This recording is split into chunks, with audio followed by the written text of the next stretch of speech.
तर विद्यार्थ्यांकडे स्पेशल आणि फ्रेश या सुपर क्लासमध्ये सर्वांचेच रोजच्यासारखेच मनापासून स्वागत आहे। आज देखील सुपर क्लासमध्ये नोंदणी तसेच मुद्रांक शुल्क भरतीसाठी अतिशय स्पेशल असलेले जी के क्वेश्चन्स आपण पाहणार आहोत, कव्हर करणार आहोत। त्या कारणास्तव सर्वांनी सुपर क्लासला सुरूपासून शेवटपर्यंत नक्कीच पाहायचं आहे। नोंदणी तसेच मुद्रांक शुल्क या भरतीसाठी आपण 420 पेजेसचे एक पीडीएफ तयार केलेली आहे। सध्या जर हा सुपर क्लास तुम्ही पाहून घेत असाल तर 199 मध्ये मिळेल, नाही तर तुम्हाला हेच पीडीएफ 300 रुपयाला पडेल। आता जोही इच्छुक विद्यार्थी आहे पीडीएफ घेण्यासाठी 8208 68 56 24 या क्रमांकावर आपल्याला कॉल नाही करायचा आहे, व्हॉट्सअप करायचा आहे। जोही इच्छुक विद्यार्थी आहे त्यांनी तर नक्कीच करायचं आहे। तसेच आणखी एक रिक्वेस्ट म्हणजे काय, तुम्ही चॅनलवर नवीन आला असाल किंवा कोणत्याही कारणास्तव आपल्या चॅनलला सबस्क्राइब नसेल केलेली, लगेच सबस्क्राइब करून घ्यायचं आहे। सबस्क्राइब करणे एकदम फ्री असते, कोणताही शुल्क लागत नसतो। जेव्हा तुम्ही सबस्क्राइब कराल ना, पुढची सुपर क्लास आपल्या चॅनलवर जेव्हा कधी अपलोड होईल त्याची जी नोटिफिकेशन आहे अपलोड करता तुमच्या स्मार्टफोनवर मोबाईलवर मिळून जाईल। सुपर क्लासला एक लाईक करून मोटिवेशन थोडासा नक्कीच द्यायचा आहे। सुपर क्लासला सुरुवात करूया। पहिला प्रश्न पाहूया। प्रश्नामध्ये विचारलेला आहे की आयकर कायद्याच्या या कलमानुसार किंवा कोणत्या कलमानुसार मुद्रांक शुल्कामध्ये सूट मिळवली जाऊ शकते असं विचारलेलं आहे। ऑप्शन्समध्ये आहे कलम 80C, 80A, 80B किंवा 80D। तर ऑप्शन्स क्रमांक 1 योग्य आहे। म्हणजे कलम 80C या कलमा अंतर्गत विद्यार्थ्यांनो मुद्रांक शुल्कामध्ये सूट मिळवली जाऊ शकते हे आपल्या सर्वांना कळते। कव्हर करूया दुसरा प्रश्न। वेल्बी कमिशनची स्थापना कोणाच्या प्रयत्नामुळे झालेली होती, ते कोणते व्यक्ती आहेत ते सांगायचं आहे ज्यामुळे वेल्बी कमिशनची स्थापना झाली। महात्मा गांधी, दादाभाई नौरोजी, पंडित नेहरू किंवा महर्षी कर्वे। ऑप्शन्स क्रमांक 2 दादाभाई नौरोजी यांच्या प्रयत्नामुळे वेल्बी कमिशनची स्थापना झालेली लक्षात घ्यायची आहे। पाहूया पुढचा प्रश्न। तर प्रश्न तिसरा, कायमधारा पद्धत कायम स्वरूपामध्ये कधीपासून लागू झालेली आहे ते विचारलेलं आहे। पद्धतीचं नाव कायमधारा आहे, कधीपासून लागू झालेली आहे। ऑप्शन्समध्ये दिलेली विद्यार्थ्यांनो की 1793, 1893, 1794 किंवा 1894। तर ऑप्शन्स क्रमांक 1 योग्य आहे। 1793 या वर्षी कायमधारा पद्धत ही कायम स्वरूपामध्ये या ठिकाणी झालेली लक्षात येते। प्रश्न चौथा, तर विद्यापीठ कायदा 1904 मध्ये संमत झालेला आहे, तर कोणी केलेला आहे हे प्रश्नात विचारलेलं आहे। विद्यापीठ कायदा 1904 तर Lord Mayo, Lord Dalhousie, Lord Curzon किंवा लॉर्ड रिपन। ऑप्शन्स क्रमांक 3 लॉर्ड कर्झन यांनी 1904 मध्ये विद्यापीठ कायदा हा संमत केलेला लक्षात घ्यायचा आहे। प्रश्न 5 कव्हर करूया। सैनिकी पेशी असे पुढीलपैकी शरीरातील कोणत्या पेशीस म्हणतात, जे की सैनिकी पेशी आहेत, रोगजंतूचा प्रतिकार करणाऱ्या पेशी आहेत। लाल पेशी, पांढऱ्या पेशी, हिरव्या किंवा वरील सर्व। तर ऑप्शन्स क्रमांक 2 म्हणजेच काय होतं त्या ठिकाणी पांढऱ्या पेशीला सैनिकी पेशी या कारणास्तव म्हणतात कारण त्यांनी शरीरामध्ये रोगप्रतिकारक शक्ती वाढवतात। प्रश्न 6, अमोनिया वायू तयार करण्यासाठी पुढीलपैकी कशाचा उपयोग केला जात असतो। कोणता अमोनिया हा वायू तयार करण्यासाठी, producer gas, water gas, oil gas किंवा वरीलपैकी सर्वांचाच। ऑप्शन्स क्रमांक 1 प्रोड्युसर गॅसचा वापर अमोनिया वायू तयार करण्यासाठी करतात हे लक्षात येते।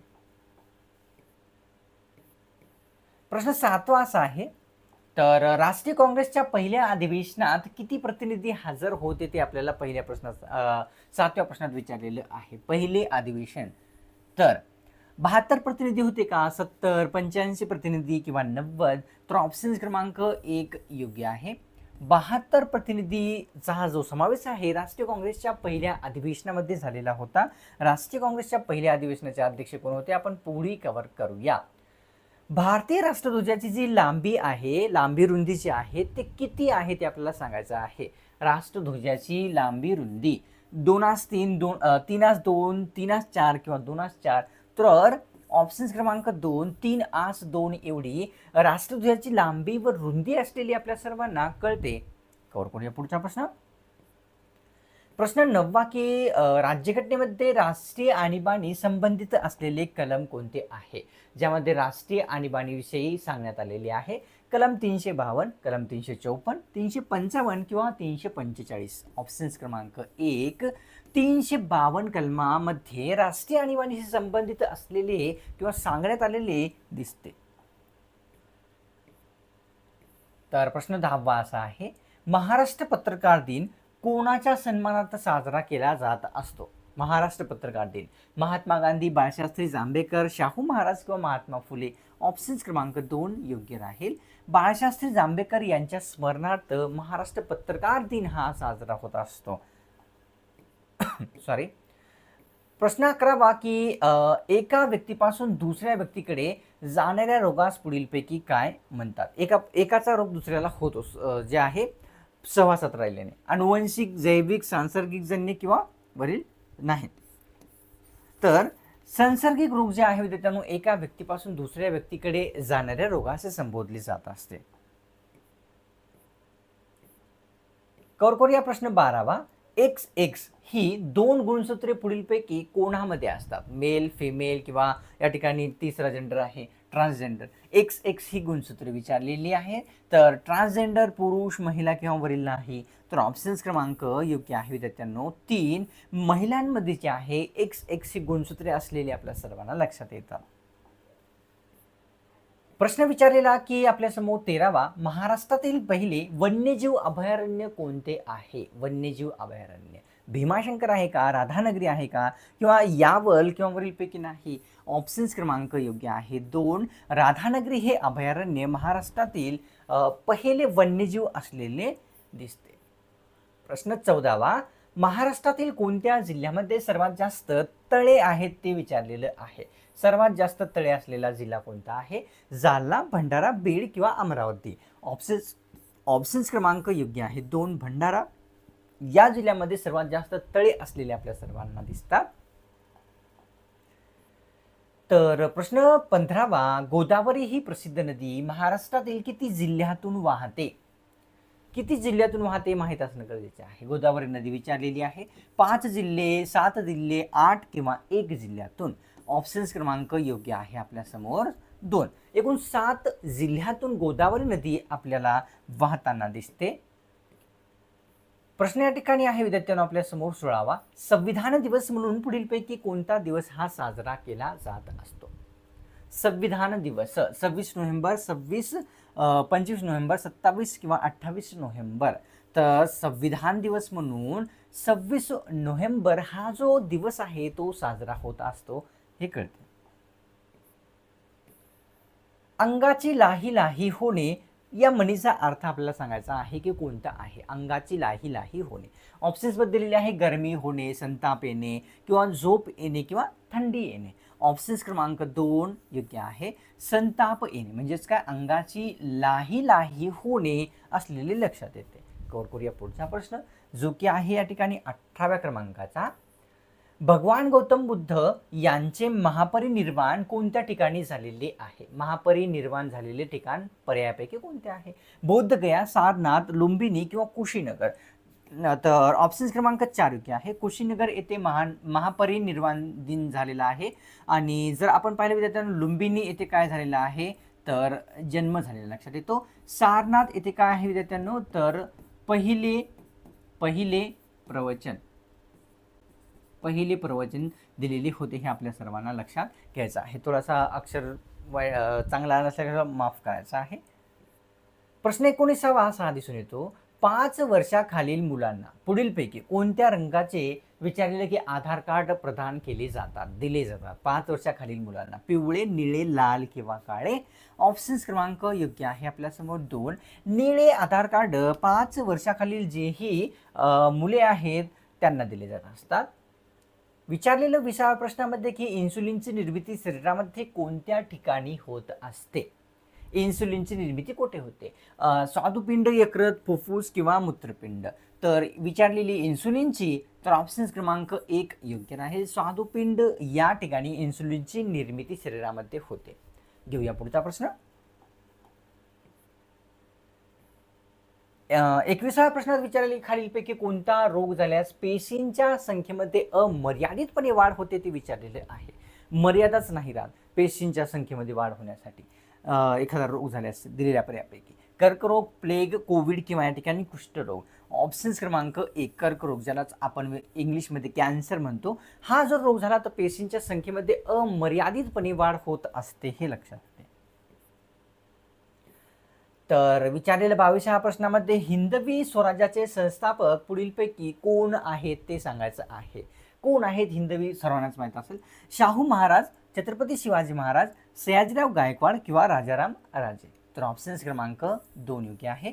म्हणजे छत्रपती शिवाजी महाराज यांनी हिंदवी स्वराज्याचे संस्थापक आहेत हे आपल्या सर्वांनाच माहीत आहे. कव्हर करूया पुढचा प्रश्न. 23व्या प्रश्नात विचारलेलं की दर 12 वर्षांनी पुढीलपैकी कोणत्या ठिकाणी कुंभमेळा भरत असतो. दर 12 वर्षांनी. तर या ठिकाणी हरिद्वार, प्रयाग, उज्जैन किंवा वरीलपैकी सर्व. ऑप्शन्स क्रमांक योग्य आहे विद्यार्थ्यांनो 4. उज्जैन, प्रयाग तसेच हरिद्वार या सर्व ठिकाणी दर 12 वर्षांनी कुंभमेळा भरत असतो. जर आपण पाहिलं की आपल्या महाराष्ट्र राज्यामध्ये कोणत्या ठिकाणी भरतो तर या ठिकाणी आहे विद्यार्थ्यांनो नाशिक येथे. नाशिक ते कोणत्या नदीकाठी नदी आहे या ठिकाणी गोदावरी. तर दर 12 वर्षांनी भरताना आपल्या सर्वांना दिसतो. कव्हर करूया पुढचा प्रश्न. तर 24व्या प्रश्नात विचारलेले की खालीलपैकी महाराष्ट्र राज्याचा राज्य खेळ कोणता आहे. सोपा प्रश्न आहे, तुम्हाला उत्तर येत असेल. राज्य खेळ सांगायचा आहे हॉकी, टेबल टेनिस, कबड्डी किंवा क्रिकेट. ऑप्शन्स क्रमांक 2 योग्य राहील. कबड्डी हा जो आहे आपल्या राज्याचा राज्य खेळ असलेला लक्षात घ्यायचा आहे. तर घेऊया पुढचा प्रश्न. प्रश्न आहे 25वा. तर विचारलेले की अंदमान व निकोबार या केंद्रशासित प्रदेशासाठी पुढीलपैकी कोणते उच्च न्यायालय आहे. केंद्रशासित प्रदेशाचं नाव लक्षात घ्यायचं आहे अंदमान निकोबार. कोलकाता आहे का, मुंबई, पोर्ट ब्लेअर किंवा गुवाहाटी. ऑप्शन्स क्रमांक 1 योग्य आहे. म्हणजेच कलकत्ता उच्च न्यायालय जो आहे अंदमान निकोबार या केंद्रशासित प्रदेशासाठी असलेले लक्षात येते. 26वा प्रश्न. महात्मा फुले यांना महात्मा ही जी पदवी आहे कुठल्या जनतेने दिलेली होती. महात्मा फुले यांना महात्मा पदवी कोल्हापूर येथील जनतेने, पुणे येथील, मुंबई किंवा मद्रास. तर ऑप्शन्स क्रमांक योग्य आहे 3. मुंबई येथील जनतेने महात्मा फुले यांना महात्मा पदवी ही दिलेली आहे लक्षात येते. 27वा प्रश्न.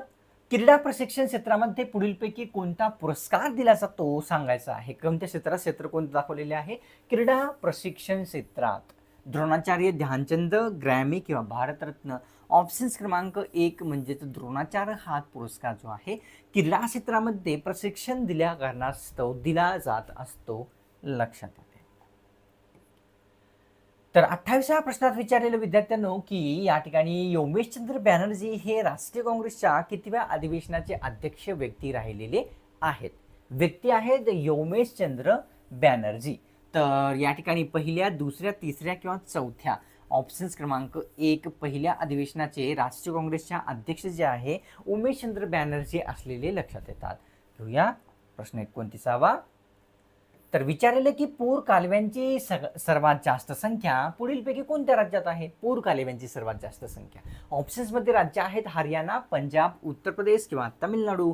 तर पूर कालव्यांची सर्वात जास्त संख्या म्हटलं तर या ठिकाणी पंजाब या राज्यामध्ये असलेली लक्षात येते.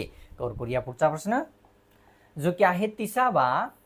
भारतामध्ये पहिली रेल्वे सुरू झाल्याची बातमी कोणत्या वृत्तपत्रात छापण्यात आलेली होती. पहिली रेल्वे सुरू झालेली बातमी विचारलेली आहे. तर ज्ञानोदय वृत्तपत्र, दर्पण, केसरी किंवा प्रबुद्ध भारत. तर ऑप्शन्स क्रमांक 1 योग्य आहे. ज्ञानोदय वृत्तपत्रामध्ये भारतामध्ये पहिली रेल्वे सुरू झाल्याची बातमी ही छापण्यात आलेली होती. तर अतिशय महत्त्वाची सूचना आहे विद्यार्थ्यांनो आपल्या सर्वांसाठी. पुन्हा एकदा रिमाइंडर आहे 420 पेजेसची PDF. नोंदणी तसेच मुद्रांक शुल्क या भरतीसाठी आपल्याला मिळत आहे 199 मध्ये जर हा सुपर क्लास पाहून घेतला तर. आता जोही इच्छुक विद्यार्थी आहेत त्या सर्वांनी 82 08 68 56 24 या क्रमांकावर कॉल नाही व्हॉट्सअप करायचा आहे. तसेच तुम्ही चॅनलवर नवीन आला असाल किंवा कोणत्याही कारणास्तव आपल्या चॅनलला सबस्क्राईब जर नसेल केलेले लगेच करून घ्यायचं आहे. सबस्क्राईब करणं विद्यार्थ्यांना एकदम फ्री असते, कोणत्याच प्रकारचा शुल्क लागत नसतो. तसेच एक लाईक करून तुमच्यातर्फे थोडासा प्रोत्साहन जो आहे आपल्या या चॅनलला, या चॅनलच्या या सुपर क्लासला किंवा मलाही म्हटले तरीही चालेल नक्कीच द्यायचं आहे. 1 सेकंद लागेल. चला मग भेटूया पुढच्या क्रमात स्पेशल आणि फ्रेश सुपर क्लासमध्ये.